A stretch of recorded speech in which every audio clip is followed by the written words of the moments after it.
नमस्कार, मैं chief editor anti corruption India news से। आज उत्तर प्रदेश के कानपुर शहर में पुलिस कमिश्नर ऑफिस में मौजूद हूँ। मैं यहाँ पर देख रहा हूँ काफी पीड़ित आए हुए हैं। आज जो पीड़ित मेरे बीच में है, मैं उनसे रूबरू कराता हूँ। वैसे मैं बराबर प्रकरण से रूबरू कराता हूँ। आज जो प्रकरण हमारे बीच में है, एक किन्नर का है। मैं पहले उनके अधिवक्ता से पूछता हूँ क्या प्रकरण है, उससे अवगत कराएं। आपका क्या नाम है? मेरा नाम शिव शुक्ला है। मैं कानपुर में शुक्ला जी, आप अधिवक्ता हैं कानपुर बार एसोसिएशन में, और मैं चाहता हूं कि ये जो आज आपके साथ किन्नर आए हुए हैं, इनका क्या प्रकरण है, उससे अवगत कराएं। 2019 में सरकार ने किन्नरों के लिए अलग से कानून तो बना दिया, लेकिन अभी ठीक से एप्लीकेबल नहीं है। इसी से संबंधित एक प्रकरण हम लोगों के संबंध में सामने आया है कि ये किन्नर पायल जी हैं, चकेरी में रहने वाली हैं और इनके ऊपर जबरन दबाव बनाया जा रहा है, क्योंकि एरिया बांटा नहीं गया है। एरिया एलोकेशन का कोई फिक्स रूल ऐसा नहीं बना हुआ है। आपस में समाज में ये लोग करते हैं, बातचीत करते हैं, लेकिन क्या है कि सामने वाले जो किन्नर हैं उन लोगों ने अपना धर्म परिवर्तन कर लिया है और इनके ऊपर धर्म परिवर्तन करने का दबाव बनाया जा रहा है और साथ साथ में इन्हें जान से मारने की धमकी दी जा रही है और इनको बधाइयों में जाने से भी रोका जा रहा है, जिससे इनकी आय का जो एक मात्र जरिया है वो भी बिल्कुल बंद हो गया है। ये लोग दर दर भटकने के लिए एकदम तैयार, मतलब तत्पर हो गए हैं। इनको कोई भी सहारा अब कानून से नहीं मिल रहा है। ये लोग सहारे के लिए इधर उधर भटक रहे हैं। इसी संबंध में हम लोग यहाँ कमिश्नर ऑफिस आए हुए हैं। ये अधिवक्ता जो हमारे बीच मौजूद हैं, और इनका कहना है कि आज जो हमारे बीच जो किन्नर हैं, ये पायल, इनकी समस्याओं से अवगत कराने के लिए कमिश्नर ऑफिस में आए हुए हैं।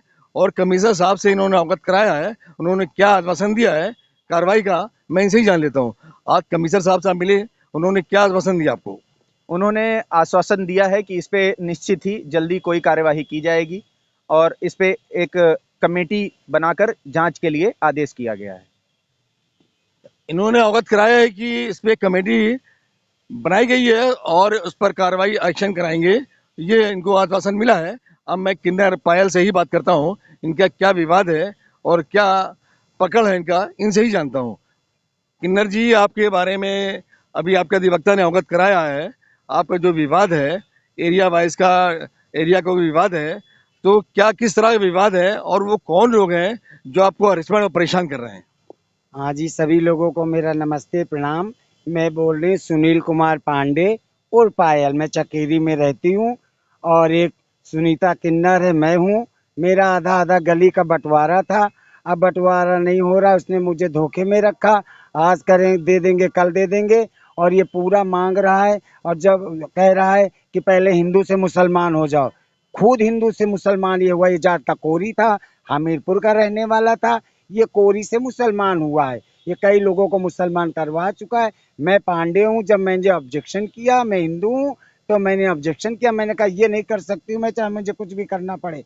तो उसने जान से मारने की धमकी दी। चार चार गाड़ियां भर के लौंडे मेरे घर से निकलते हैं और नकली किन्नरों को साड़ी पहना के ले जाता। दो चार हिजड़े हैं, मैं नहीं कहती सब लौंडे, और दो चार लौंडों को ये फांस के किन्नर बनवाने के लिए साड़ी पहना के मेरे इलाके में ले जाता और धमकी देता कि लौंडों को लिंग परिवर्तन करा के तुमको फंसाएंगे, ऐसी जगह फंसाएंगे तुम्हें जमानत नहीं होगी और कहीं के तुमको नहीं रखेंगी। हमको हरबे जरबे धमकी देती है, हमारी गाड़ी रोकी जाती है। हम बहुत परेशान है, बहुत परेशान है इससे, सुनीता से। इसके बड़े बड़े कांड है, बड़े बड़े इसके चेले बागी, उनको भी हिंदू से मुसलमान कर रहा था। वो हमारे पास है पप्पी, उसका भी माल रखा, जोशीली का माल रखा, मुस्कान का माल रखा, सब मेरे पास वीडियो है। ये बहुत गंदे काम करता है, पैसे की धमकी देता है। इसके पास बहुत पैसा है, फंडिंग का भी पैसा आता है, और आयकर विभाग से मैं छापा भी डलवाऊंगी कि इसके पास इतना पैसा आया कहाँ से। आपका संबंधित थाना कौन सा है? हमारा चकेरी थाना है। आपने अपने इस प्रकरण को क्या थाने में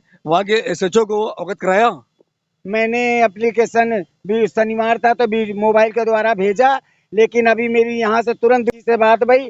अब मैं जा रही हूँ चकेरी थाना, चौकी पहुँच गया था। मैं चौकी पहुँची तो दरोगा साहब मुझे, त्यागी साहब मिले नहीं, हमें नहीं मिले। तो अब मैं यहाँ से दुबे जी ने तुरंत मुझे चकेरी थाने पे बुलाया कि पायल जी तुरंत आइए, पांडे जी।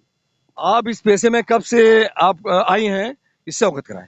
हमको कम से कम हो गए 35-40 साल में। रामलीला की बहुत अच्छी डांसर थी, रामलीला में नाचती थी, केवल राम नौटंकी ऑर्केस्ट्रा जागर नहीं, केवल रामलीला में, और बहुत नाम था। इसने हमको जबरदस्ती फांस के चेला वेला करवा के, जने क्या दुआ तभी तो ये करवाता है, पागल करा देता है। फिर मैं ये इसके साथ आई, हिजड़ों में आई। ये बिमला नायक का चेला है, मैं हूँ बिमला नायक की चेला। ये है माया का चेला।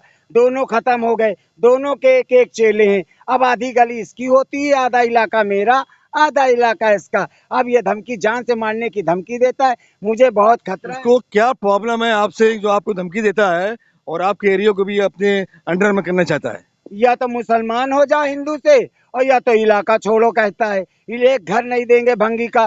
कई लोगों ने, हिजड़ों ने समझाया, पायल का आधा दे दो, आधा ले लो तुम, आधा पायल को दे दो, वो भी मांगे खाए, हिजड़ा कहाँ जाएगा, है ना। लेकिन इसने किसी की नहीं सुनी। यही जवाब देता है कि एक घर भंगी का नहीं देंगे, एक घर भंगी का नहीं देंगे। जब बिल्कुल आजीज हो गए, मेरे गेट के बाहर लड़के ले लेके गाड़ियां निकलते, 3-3 गाड़ियां भर के ही आता है, दिखाता है कि देखो हम कितने आतंकवादी हैं, देखो निकल रहे हैं। इसका बहुत गलत काम है, बहुत गलत धंधा है, ये बहुत गंदा इंसान है। हमारी हिफाजत की जाए, नहीं मैं आत्महत्या कर लूंगी। आपकी बात को मैं यहाँ के आला अधिकारियों को, यहाँ तक कि मुख्यमंत्री को अवगत कराएंगे। उनसे आप क्या फरियाद करेंगे? यही फरियाद करेंगे कि ये हिंदू से मुसलमान कराता, धर्म परिवर्तन करा रहा। इसका पेशा है धर्म परिवर्तन कराना, लिंग कटवाना। लड़के अच्छे खासे होते हैं, उनका लिंग परिवर्तन कराता है, खुद परिवर्तन लिंग है। कोई गॉड कुदरती हिजड़ा नहीं है ये, हम भी नहीं कुदरती, ये भी कुदरती नहीं है। सब ऐसे हिजड़े हैं ये लाल बंगले के जितने जादमों के। हमारा शहर से कोई मतलब नहीं, कानपुर से कोई मतलब नहीं, देश प्रदेश के किन्नरों से कोई मतलब नहीं।